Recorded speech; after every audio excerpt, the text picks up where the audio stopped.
इस वीडियो में हम कक्षा 9 का प्रश्नावली 14.4 का प्रश्न नंबर 6 को हल करेंगे। तो देखिए प्रश्न नंबर 6 में हमसे क्या कहा गया है कि निम्न स्थिति पर आधारित एक उदाहरण दीजिए। और इस प्रश्न में हमें दो भाग में प्रश्न पूछा गया है। पहले भाग में कहा गया है कि माध्य ही केंद्रीय प्रवृत्ति का उपयुक्त माप है, और दूसरे भाग में कहा गया है कि माध्य केंद्रीय प्रवृत्ति का उपयुक्त माप नहीं है, जबकि माध्यक एक उपयुक्त माप है। दोनों के हमें एक एक उदाहरण देकर हमें इसका सॉल्यूशन करना है। तो चलिए शुरू करते हैं इस वीडियो को।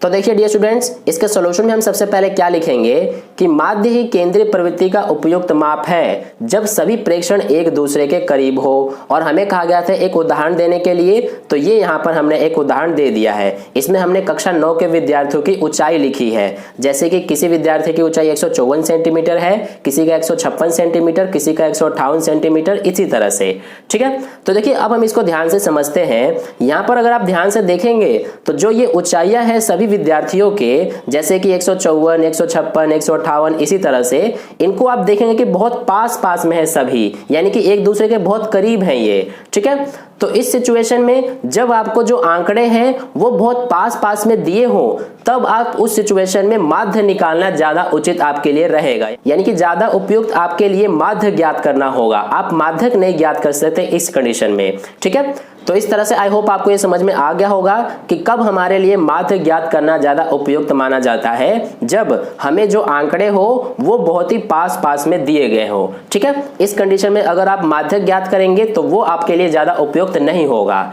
इसलिए जब आपको आंकड़े इस तरह से बहुत पास पास में दिए हो, तब आप माध्य ज्ञात करेंगे तो वो आपके लिए बहुत उपयुक्त माप होगा। तो इस तरह से ये हमने समझ लिया। अब हम यहाँ पर माध्य ज्ञात करके भी दिखा देंगे। तो देखिए यहाँ पर हम माध्य ज्ञात करेंगे, और माध्य को हम इस तरह से x के ऊपर बार लिख करके भी दिखा सकते हैं, या फिर हिंदी में माध्य लिख करके भी दिखा सकते हैं। तो देखिए इसका हम माध्य किस तरह से ज्ञात करेंगे, जैसे कि हमने पिछले क्वेश्चन में सीखा है कि माध्य ज्ञात करने का सूत्र क्या होता है, सभी प्रेक्षणों का योग बटे में प्रेक्षणों की कुल संख्या। तो हमारे प्रेक्षण ये सभी हैं, तो हम इनको सबसे पहले जोड़ेंगे। तो पहला हमारा क्या है 154, प्लस दूसरा है 156, प्लस तीसरा है 158, फिर इसके बाद चौथा है 153, फिर इसके बाद पांचवा है 157, प्लस अगला है 155, और बटे में क्या आएगा प्रेक्षणों की कुल संख्या। तो देखिए कितने प्रेक्षण हैं ये, 1 2 3 4 5 6 प्रेक्षण, मतलब कि कितनी बार ये लिखे गए हैं ये आप समझ सकते हैं सिंपल भाषा में।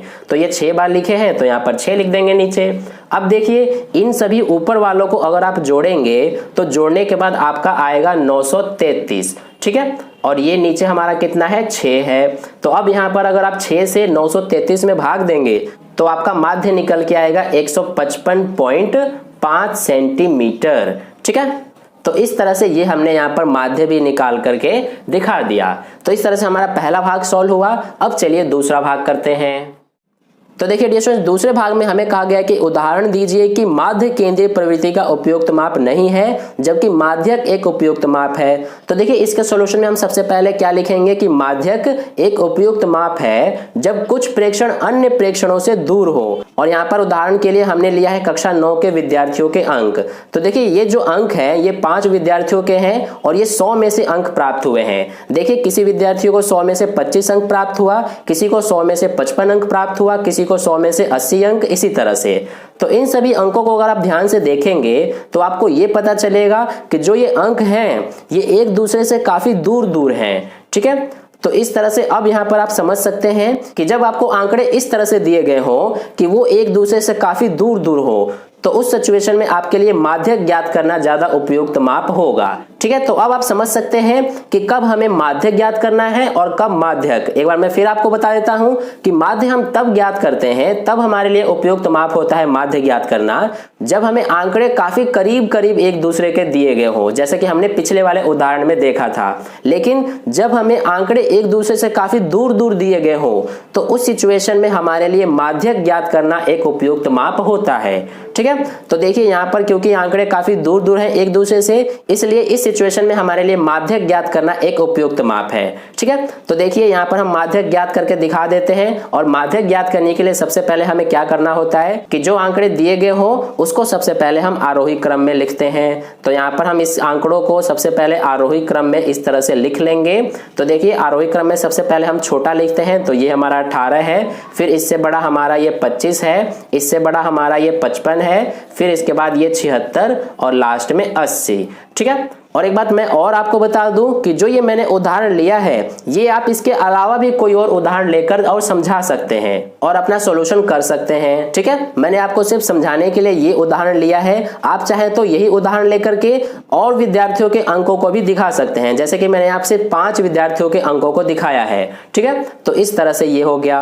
अब देखिए यहाँ पर हमें माध्यक ज्ञात करना है और माध्यक ज्ञात करने के लिए हमारे पास 2 सूत्र होता है, एक सम के लिए और एक विषम के लिए। तो यहाँ पर हम देखेंगे सबसे पहले कि प्रेक्षण कुल कितने हैं।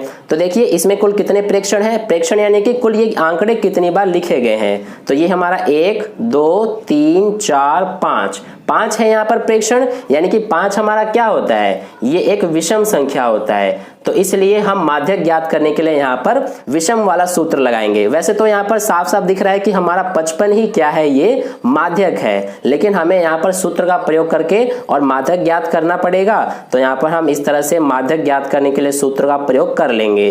तो देखिए विषम का सूत्र क्या होता है हमारा माध्यक ज्ञात करने का, ये होता है n+1/2। तो यहाँ पर n का मतलब क्या होता है, जो प्रेक्षणों की कुल संख्या है वो। तो ये हमारे कितने हैं 5 और ये +1 बटे कितना है 2। तो ये 5 + 1 6 हो गया और बटे में 2 तो ये आ गया 3। और ये जो 3 है ये हमारा आंसर नहीं होता, जैसे कि मैंने आपको पिछले वीडियोज में भी बताया है। ये हमें बताता है कि हमें ये जो आरोही क्रम में हमने लिखा है इसमें हमें कौन सा पद लेना है। तो देखिए 3 आया है इसलिए हम इसमें तीसरा लेंगे। तो 1 2 3 ये आप देख सकते हैं तीसरा हमारा कितना है 55।